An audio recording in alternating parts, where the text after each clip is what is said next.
بسم اللہ الرحمن الرحیم نحمدہ ونصلی ونسلم علی رسولہ الکریم اما بعد۔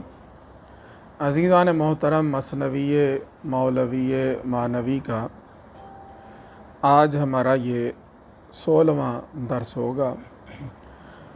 تو پچھلے درس میں ہم نے ایک فصل کا آغاز کیا تھا جس میں حضرت مولانا جلال الدین رومی رحمۃ اللہ تعالی علیہ نے اس تحریف کا ذکر کیا تھا یا ان معاملات کا ذکر کیا تھا کہ جو اس شخص نے، جو کہ باطناً تو یہودی تھا لیکن اس نے عیسائیوں والا ایک حلیہ اختیار کیا ہوا تھا، تو اس نے 12 طومار لکھے 12 فرقوں کے لیے۔ تو ان 12 کے 12 جو طومار تھے، 12 کے 12 جو رجسٹرڈ تھے، جس میں اس نے کچھ دینی تعلیمات لوگوں کے لیے لکھی، تو ان میں آپس میں بڑا اختلاف تھا۔ اب وہ اختلاف کس نوعیت کا تھا، یہ اس فصل میں آپ نے بیان کرنا شروع کیا ہے، اور مختلف طریقوں سے آپ نے ان کے اختلاف کو ظاہر فرمایا ہے۔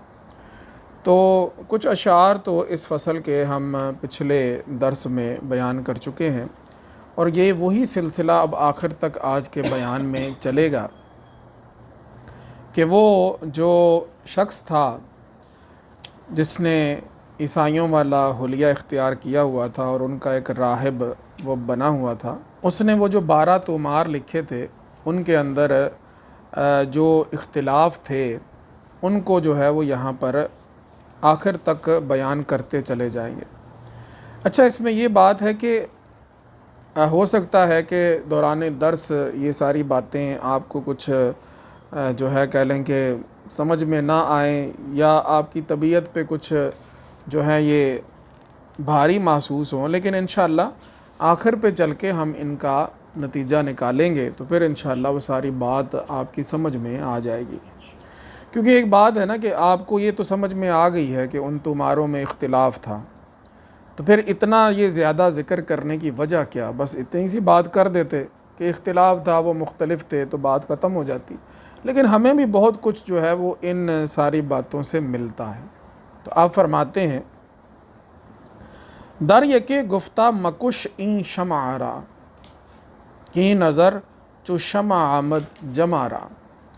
ایک طومار کے اندر اس نے یہ لکھا کہ نظر و بحث کی جو شمع ہے، یعنی تحقیق، کسی چیز میں غور و فکر، کوئی بھی معاملہ ہے اس میں سوچ بچار، تفکر اور تدبر، اس نے یہ کہا کہ تفکر اور تدبر کو چھوڑنا نہیں چاہیے، بلکہ جو بھی معاملہ ہے اس کی حقیقت کو تمہیں سمجھنے کی کوشش کرنی چاہیے، اور اس میں تم تحقیق کرو، اس میں سوچ بچار کرو، اس میں نظر و بحث کرو۔ یہ جو نظر و بحث کی شمع ہے، اس کو کبھی بھی نہ بجھانا، کیونکہ یہ نظر ایک جمع کے لیے، یعنی ایک گروہ نے اسی نظر سے، اسی بحث سے اور اسی تحقیق اور غور و فکر و تدبر سے بہت سارے نئے راستے حاصل کیے۔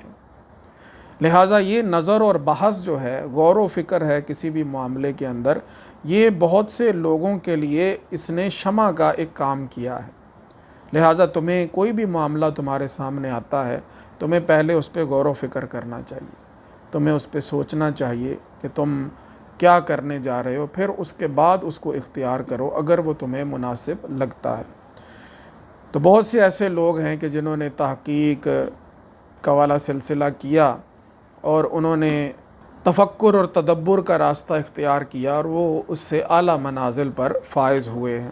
تو در یکے گفتہ مکش این شمع آرا، مکش یعنی اس کو قتل نہ کرنا، اس کو بجھانا نہیں، اس کو ختم نہ کرنا، اس شمع کو، کس چیز کی شمع کو؟ نظر و بحث کی شمع کو، کی نظر چو شمع آمد جمارا، کیونکہ یہ نظر و بحث، یہ غور و فکر، یہ ایک گروہ کے لیے، لوگوں کے ایک گروہ کے لیے اس نے شمع کا کام کیا ہے۔ از نظر چو با گزری وز خیال، ویسے تو بگزری ہے، لیکن ہم اس کو رعایت شعری کے لیے، وزن شعر کے لیے اس کو شد کے ساتھ پڑھیں گے، با گزری از نظر چو با گزری وز خیال کشتہ باشی نیم شب شمع وصال۔ اب اس نے یہ بات کی کہ اگر تم نظر و فکر کو چھوڑ دو گے، اگر تم غور و فکر کو چھوڑ دو گے، ظاہری بات ہے کہ تلاش کرنے سے راستے ملتے ہیں نا، تحقیق کرنے سے نئے نئے جو ہیں وہ راستے وہ رونما ہوتے ہیں، وہ نئے نئے راہیں کھلتی ہیں۔ تو کہتے ہیں کہ اگر تم نے نظر و فکر کو چھوڑ دیا اور خیال کو چھوڑ دیا، اس میں سوچنے کو تم نے ختم کر دیا، تو پھر گویا یہ ایسے ہے کہ وصال ہونا ہی چاہتا تھا، لیکن تم نے نیم شب میں آدھی رات کو تم نے چراغ بجھا دیا۔ یار سے ملاقات کا وقت تھا تو تم نے چراغ بجھا دیا۔ از نظر چو با گزری وز خیال، اگر تم نے نظر و فکر کو چھوڑ دیا، بحث و تمحیص کو تم نے چھوڑ دیا، خیال کو چھوڑ دیا، تو یہ گویا تمہارے لیے ایسا ہوگا کہ جیسے کہ ایک نیم شب، یعنی کہ اس وقت بڑا اندھیرا تھا ہر طرف اور تم نے شمع وصال بجھا دی۔ تمہیں جو راہیں تم پر یار کی طرف جانے والی ظاہر ہونے والی تھیں، وصال کا رستہ جو تمہارے اوپر ظاہر ہونے والا تھا، تم نے وہ وصال کی شمع ہی بجھا دی۔ تو بہرحال اب اس نے یہ کہا کہ جو ہے یہ جو تمہاری نظر اور فکر ہے یہ بڑی کارآمد شے ہے، اگر تم جو ہے اس میں کوشش کرو گے، تم غور و فکر کرو گے کسی بھی معاملے میں، تو تم پہ راستے نئے نئے کھلتے جائیں گے، اور آخر کار یہ ہوگا کہ تمہیں وصال حاصل ہو جائے گا، تمہیں یار سے ملاقات نصیب ہو جائے گی، راستے تم پر واضح ہو جائیں گے۔ در یکے گفتہ بکش، ادھر کیا تھا مکش، اور دوسرے میں اس نے کیا کہا بکش، اس نے کہا یہ سوچ بچار چھوڑو، اس کی کیا ضرورت ہے، یہ تو کام خراب کرے گی۔ در یکے گفتہ بکش باکے مدار تا عوض بینی نظر را 100,000، ایک میں اس نے یہ کہا کہ تم فکر نہ کرو، یہ غور و فکر کرنے کا کوئی فائدہ نہیں، تحقیق کا اور تدبر کا کوئی فائدہ نہیں ہے، یہ ختم کر دو، اس شمع کو بجھا دو تاکہ تم میں جو ہے نا 100,000 نظریں حاصل ہو جائیں۔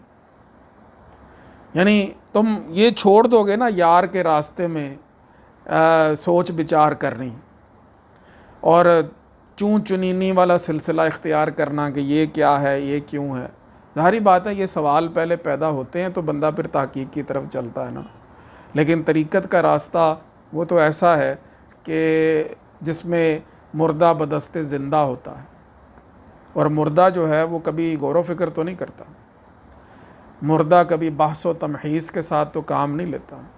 کہا کہ تم اس نظر کی شمع کو بجھا دو، تمہارا دل روشن ہو جائے گا، تمہیں کسی قسم کا کوئی خوف نہیں ہونا چاہیے۔ اب دیکھیں ایک چیز میں ایک طومار میں وہ ایک بات لکھ رہا ہے تو دوسرے میں اس کے بالکل اپوزٹ لکھ رہا ہے، لیکن اب یہ ایک دوسرے کی ضد بن رہے ہیں، لیکن اس میں دیکھنا یہ ہے کہ اب اگر وہ یہاں پر یہ کہہ رہا ہے کہ تم سوچ بچار چھوڑ دو، تم فکر و تدبر چھوڑ دو، تو چھوڑنے والی جو فکر اور تدبر اور سوچ بچار وہ ہوگا کہ جو ایک فلسفیانہ طریق پر کوئی سوچے، تنقیدی نظر رکھے، اور وہ اس کے اندر جو ہے نا کہہ لیں کہ اس قسم کے معاملات نکالے کہ جو انسان کو کفر اور الحاد کی طرف لے جائیں، تو ایسا سوچ بچار تو واقعی نہیں ٹھیک نا۔ لیکن اگر سوچ بچار جو ہے یہ نظر اور فکر جو ہے یہ بطریق اعتبار اور بطریق استبصار ہو تو پھر تو یہ موصل الی الحبیب ہی ہے، یہ تو پہنچانے والا ہی ہے نا۔ جیسے حضرت ابراہیم علیہ السلام نے اللہ رب العزت کی بارگاہ میں عرض کیا ربی آرنی کیف تحیی الموتی، یہ کوئی فلسفیانہ طریق پر یہ اعتراض نہیں تھا کہ اس طرح ہو ہی نہیں سکتا، تو کیسے کرے گا؟ تو اگر یہ فلسفیانہ طریق پر ہوتا تو پھر یہ غلط رستے کی طرف لے جا سکتا تھا، لیکن انبیاء کے بارے میں تو ایسا سوچنا بھی جو ہے وہ کہہ لیں کہ محال والی بات ہے۔ تو یہ بطریق اعتبار اور استبصار تھا جو انہوں نے، اللہ رب العزت نے سوال فرمایا اولم تؤمن، تمہیں میری اس شان پر ایمان نہیں؟ عرض کیا کہ مولا ایمان ہے، وَلَٰكِن لِيَطْمَئِنَّ قَلْبِي، میں اپنے دل کو مزید اطمینان دینا چاہتا ہوں۔ تو پھر وہ راستے کھل گئے نا آگے۔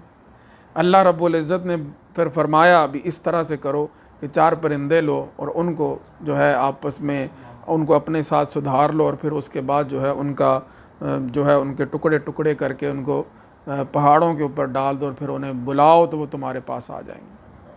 تمہارے بلانے سے آ سکتے ہیں تو میرے بلانے سے پھر کیسے آئیں گے؟ یہ سوچو۔ تو پھر وہ راستے نکلے۔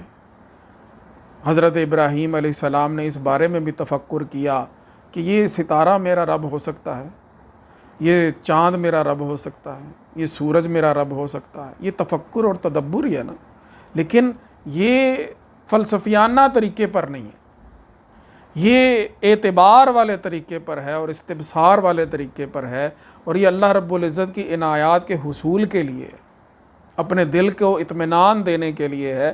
تو اب وہ ایک میں جو بات کر رہا ہے اس کو یہاں جتنی بھی وجوہات بیان ہوں گی نا تو من وجہن وہ درست نظر آئیں گی۔ جیسے وہ اس نے کہا نا کہ تمہیں غور و فکر کرنا چاہیے، تو وہ غور و فکر کون سا کرنا چاہیے؟ وہ والا کرنا چاہیے جو بطریق اعتبار اور استبصار ہے۔ اور جہاں وہ یہ کہہ رہا ہے کہ تمہیں یہ غور و فکر نہیں کرنا چاہیے تو وہ والا نہیں کرنا چاہیے جو کہ فلسفیانہ طریقے پر ہے۔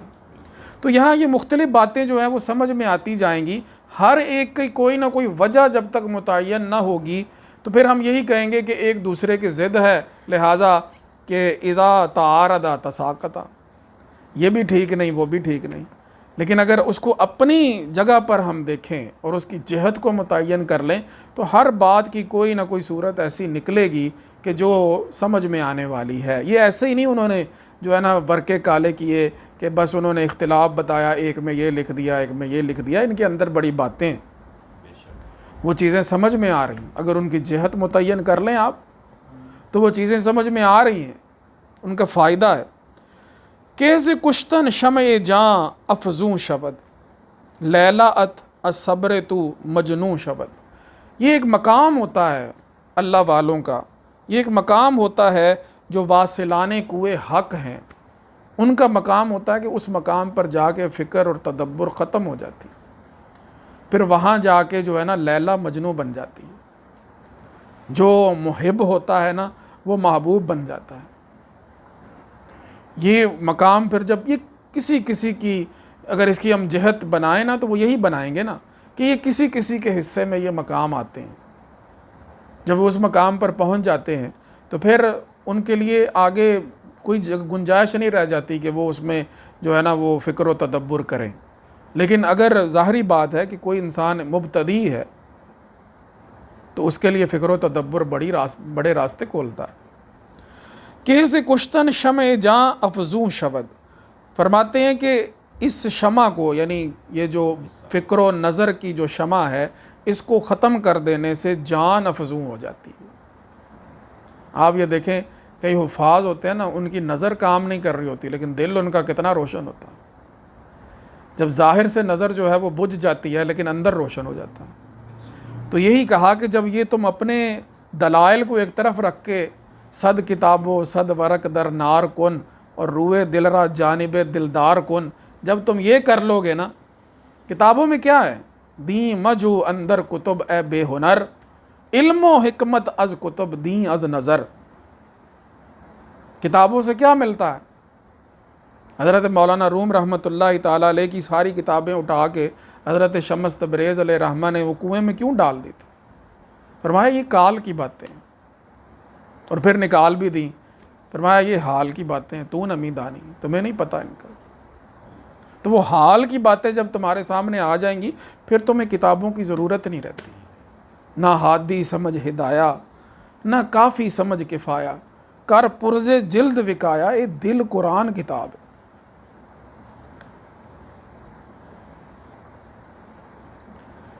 جب دل کے آئینے میں ہو تصویر یار، جب ذرا گردن جھکائی دیکھ لی، جب یہ مقام آ جائے تو وہاں بحث اور تمحیص اور غور و فکر اور تدبر کا کوئی مقام رہ نہیں جاتا۔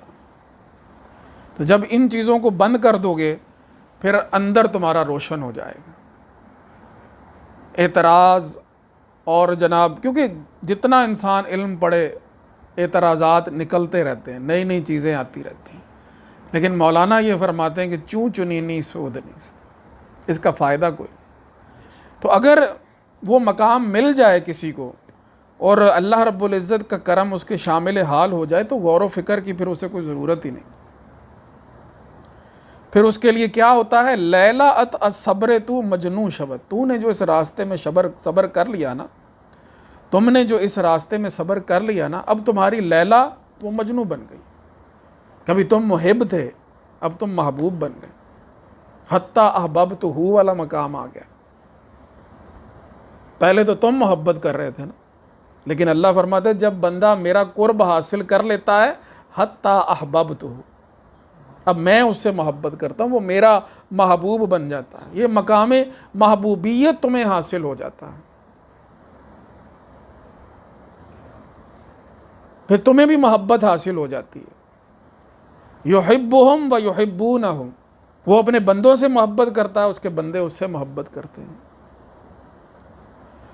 تو یہ مقام آ جاتا ہے۔ جب یہ مقام آ جائے تو پھر وہاں پہ غور و فکر پیچھے کہاں رہ گیا، کیونکہ سارے معاملات ہوتے ہیں وہ پہنچنے کے لیے ہوتے ہیں۔ جتنا بھی سفر ہے وہ پہنچنے کے لیے، اس کے لیے کوئی جہاز کا رستہ اختیار کر لے، کوئی ریل گاڑی کا رستہ اختیار کر لے، کوئی جناب اپنا کہہ لیں کہ اپنی گاڑی پہ چلا جائے، کوئی موٹر سائیکل نکال لے، کوئی سائیکل پہ چلا جائے، کوئی پیدل ہی چل پڑتا ہے کہ میں داتا صاحب جا رہا ہوں۔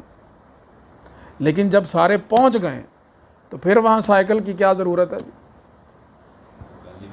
ٹھیک ہے نا، یہ تو پہنچنے کے لیے ایک کہہ لیں کہ سہولت کی چیزیں تھیں، غور و فکر پہنچانے کے لیے وہ موصل الی المحبوب ہے، لیکن جب وصال ہو گیا حاصل تو پھر ان چیزوں کی ضرورت رہ نہیں جاتی۔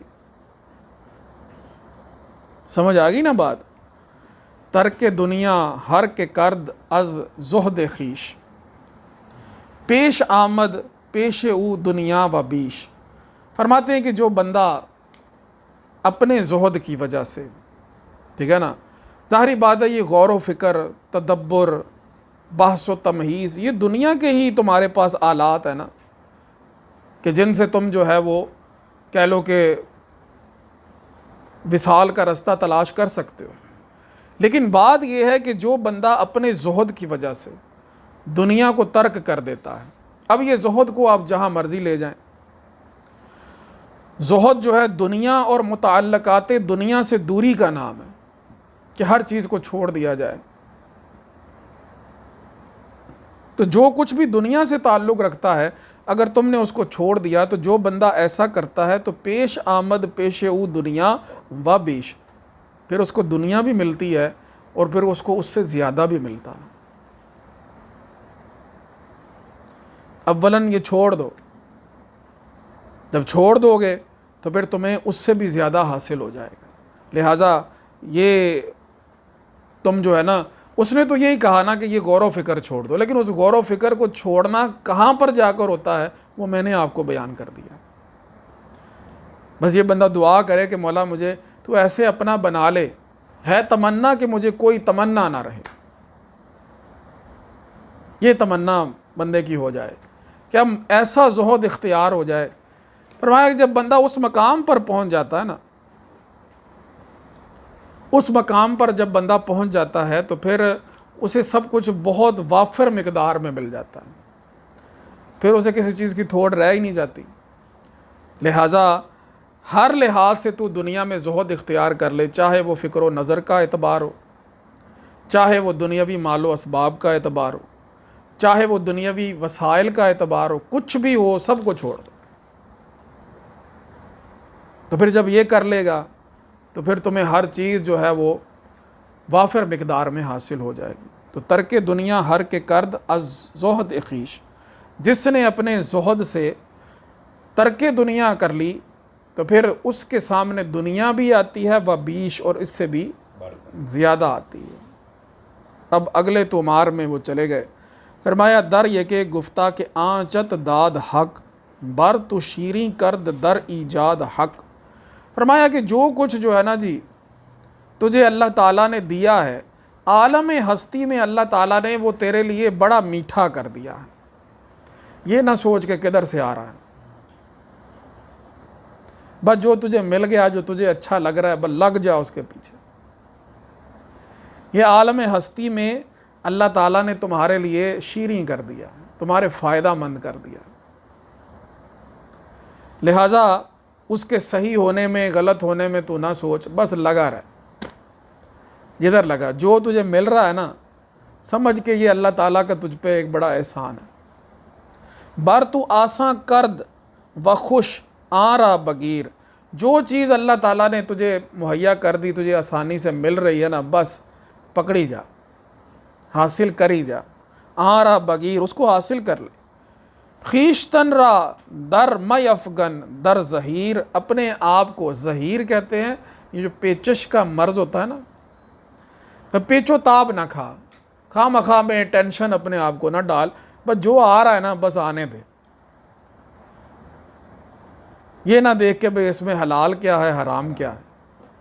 یعنی یہ بات ہی دیکھیں. اب یہ اگر اس اعتبار سے دیکھیں کہ بندہ یہ سوچ ہی چھوڑ دے کہ اس میں حلال کیا ہے، حرام کیا ہے، تو پھر تو معاملہ ہی غلط ہو جائے گا سارے کا سارا ہی. لیکن وہ یہ کہہ رہا ہے کہ جو تیرے دل کو اچھا لگ رہا ہے نا، بس وہ لے لے.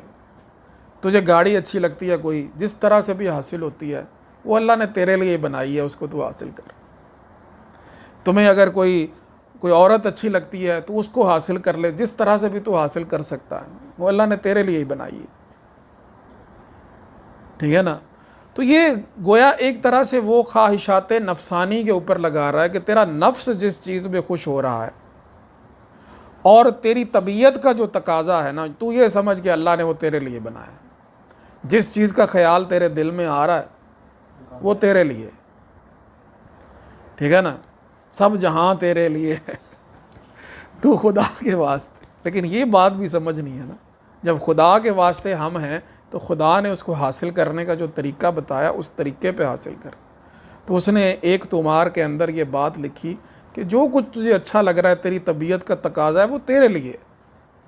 در یکے گفتہ کے بگزار آنے خود، کاں قبول طبع تو ردست و بد. فرمایا کہ ایک میں اس نے یہ لکھا کہ یہ جو اپنی طبیعت کا تیرا تقاضا ہے نا، آنے خود، اپنی تیری طبیعت کا جو تقاضا ہے یہ چھوڑ دے.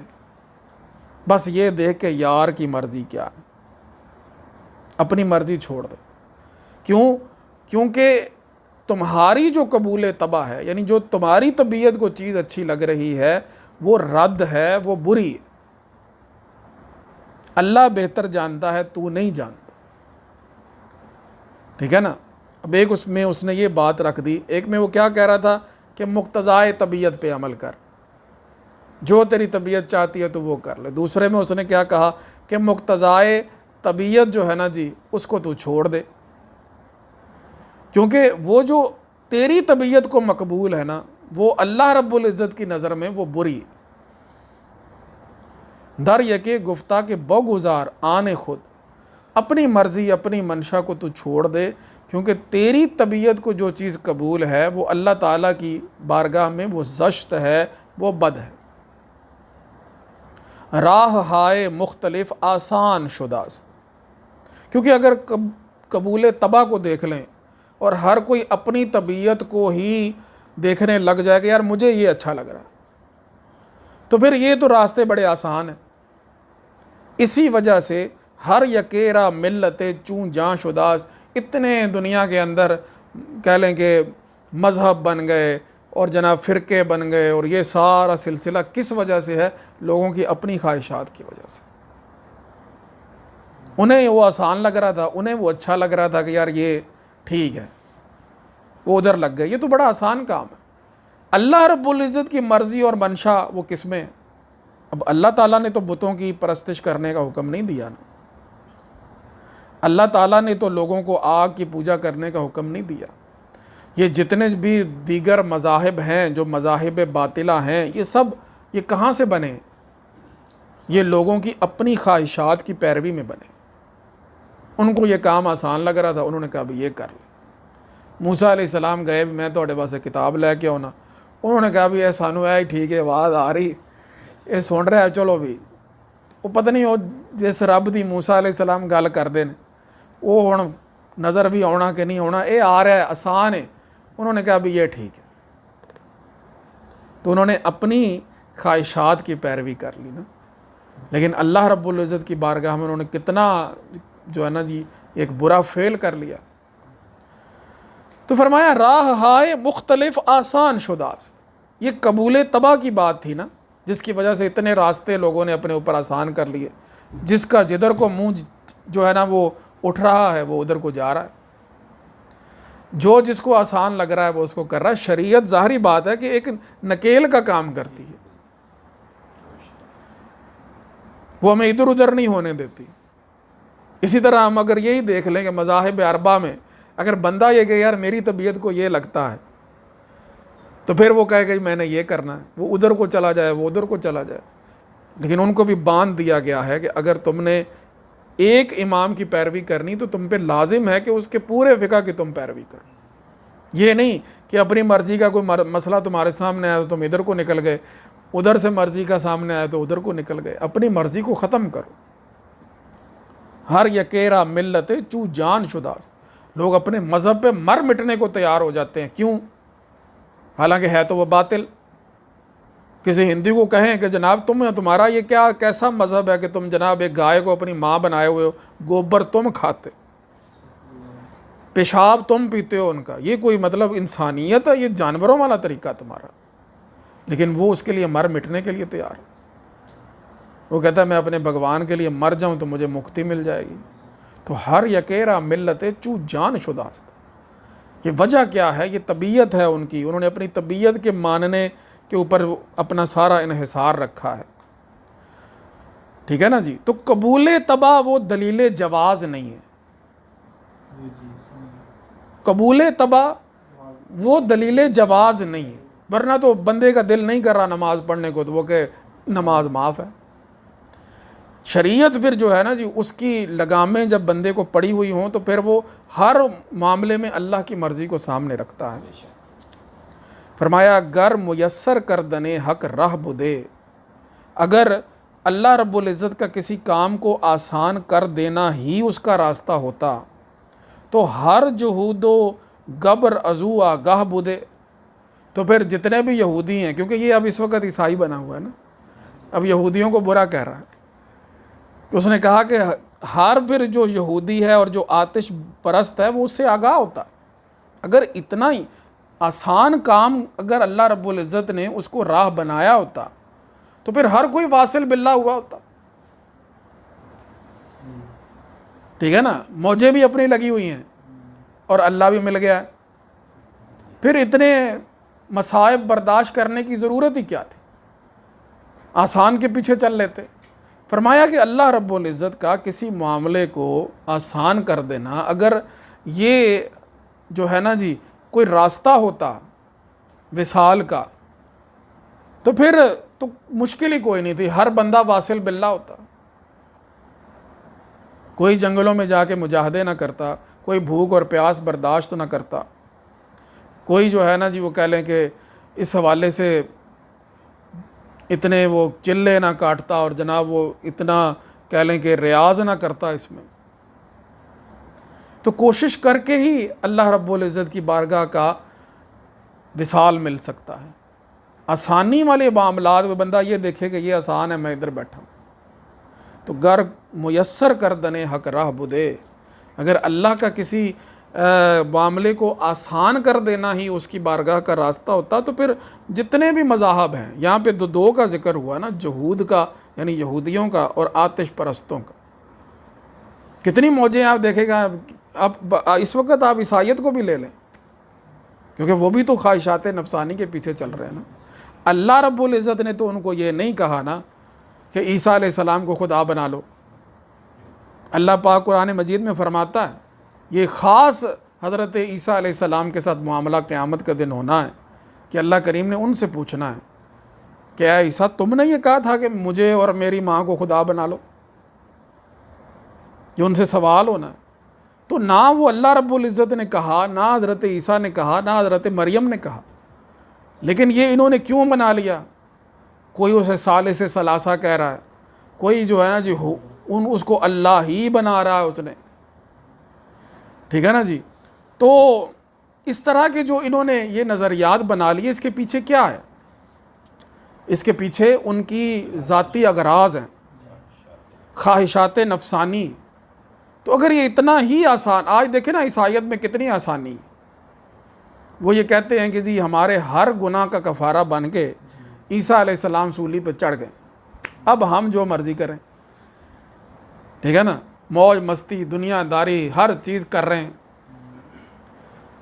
تو تن پروری اس میں ہے، لیکن وہ اللہ رب العزت کی بارگاہ کا راستہ نہیں نا۔ وہ پھر یہ سب کچھ کر آ کے بھی وہ واصل باللہ ہوئے ہوتے معاذ اللہ۔ اگر آسانی والا راستہ ہی یہ شمار کر لیا جاتا کہ وہ اللہ رب العزت تک پہنچا دے گا۔ در یکے گفتہ میسر عام بود کہ حیات دل غذائے جاں بود۔ ایک میں اس نے یہ کہا کہ آسان کام وہ ہوتا ہے کہ جو حیات دل ہو اور غذائے جان ہو، اسے ہی جو ہے وہ کسی کے لیے آسان بنایا جاتا ہے۔ اور ہر چیز ذوق طبع باشد چوں گذشت، جو چیز بھی ذوق طبع ہو جب وہ گزر جاتی ہے تو بر نہ آرد ہم چو شورا رے و کشت، جیسے ایک شورا زمین ہوتی ہے نا، وہ گویا یوں سمجھ لیں کہ اگر بندے نے اپنی طبیعت کو دیکھا، یعنی اس نے اپنی حیات دل کو نہیں دیکھا، اس نے غذائے جان کو نہیں دیکھا، بلکہ اس نے طبیعت کے تقاضے کو دیکھا، اس نے اپنی نفسانی خواہشات کو دیکھا، تو ہر چیز ذوق طبع باشد چوں گذشت، اگر اس نے اپنی خواہشات کو دیکھا، ٹھیک ہے نا، اور ان چیزوں کو اس نے نہ دیکھا کہ جو حقیقت میں اس کی روح کی غذا ہیں، اس کے دل کی غذا ہیں، تو ہر چیز ذوق طبع باشد چوں گذشت، جب وہ معاملہ گزر جاتا ہے تو گویا ایسے کہ وہ اس نے ایک شورا زمین میں بیج بو دیا ہے، تو اب نہ اس سے کوئی پیداوار ہونی ہے اور نہ کوئی کھیتی ہونی ہے، اس کا تو کچھ بھی حاصل نہیں ہونا۔ شورا بنجر زمین کو کہتے ہیں۔ جز پشیمانی نہ باشد رے او، پشیمانی کے علاوہ اس کی کوئی پیداوار نہیں۔ اگر تم خواہشات نفسانی کے پیچھے چلو گے تو پھر پشیمانی کے جو ہے نا جی، ہاں، حقیقی میسر وہ ہے، حقیقی آسان وہ ہے کہ جو حیات دل اور غذائے جان ہے، یعنی تم میسر کہو ہی اس کو، آسان کہو ہی اس کو، یعنی گرچہ ظاہر میں وہ مشکل ہی کیوں نہ ہو، لیکن حقیقی آسان وہ ہے کہ جو غذائے دل ہے اور حیات جان ہے۔ لیکن اگر اس کے برعکس تم ذوق طبع کو دیکھو گے، جب وہ معاملہ گزر جاتا ہے تو پشیمانی کے سوا کچھ بھی اس کی پیداوار نہیں ہوتی۔ جز پشیمانی نہ باشد رے او، جز خسارت بیش نارد بے او۔ فرماتے ہیں یہ ایسی تجارت ہے خواہشات نفسانی کی کہ خسارے کے سوا اس میں کچھ بھی نہیں ملتا، خسارہ ہی خسارہ ہے۔ کرتے وقت تو آسان لگتی ہے، ہاں جی، بعد میں نتیجہ جو ہے زیرو۔ جی جی، لیکن حقیقی میسر وہ ہے جو ویسے تو مشکل ہو لیکن اس میں غذائے جان حاصل ہو رہی ہے، بعد میں فائدہ۔ اور اس میں جو ہے تمہیں حیات دل حاصل ہو رہا ہے۔ تو عبادات وہی ہیں نا جو غذائے جان ہیں، حیات دل ہیں، لیکن مشکل ہے، لیکن اگر بندہ ان کو اپنا لیتا ہے تو پھر وہ اس کے لیے آسان ہو جاتی ہیں۔ تو عام میسر نبود اندر عاقبت، فرمایا کہ وہ پھر جو ہے نا جی عاقبت کے اعتبار سے تو میسر نہ ہوئی نا، تم نے اس کی ابتدا تو کر لی، وہ تمہیں آسان لگی، لیکن اس کی آخرت تو آسان نہیں ہے، اس کی عاقبت تو آسان نہیں۔ نام او باشد مؤثر عاقبت، آخر کار اس کا نام تمہیں مؤثر رکھنا پڑے گا۔ جو ظاہر میں تمہارے لیے میسر تھی لیکن حقیقت میں وہ کیا ہے، وہ مؤثر تھی۔ یہ نبوت ہے لیکن ہمیں وزن شعر کو دیکھنا پڑ رہا ہے نا۔ آ میسر نبوت، تو یہ پھر تھوڑا اس میں ہمیں زور لگانا پڑے گا۔ آ میسر نبوت اندر عاقبت، وہ انجام کے اعتبار سے میسر نہیں ہے، انجام کے اعتبار سے وہ مؤثر ہے۔ تو مؤثر از میسر باز داں، فرماتے ہیں کہ تم